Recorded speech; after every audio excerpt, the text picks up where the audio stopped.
Ayan, magkukulay ako sa ating bagong client. Kita niyo ang kanyang buhok. Kaya lang hindi ko kasi ako lang mag-isa kaya hindi ko may pakita ang detail. Ayan, tapos na. Maghintay na lang kami ng 30 minutes para matalagyan na ang kulay. Ito, highlight pa lang ito siya. Yan ang ginagawa nating design. Mamaya makikita niyo ang kabuhangan talaga.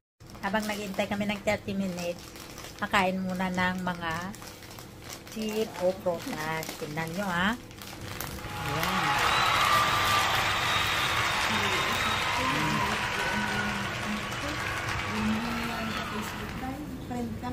Sino? Hindi ka niya makita.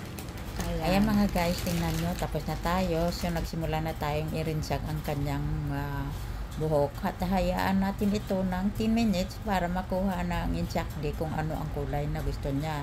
Ngayon ito na ang kulay nga na-apply natin sa kanyang buhok. Hintayin natin matapos ang 10 minutes. At ngayon tapos na, ayan na ang labas ng kanyang kulay.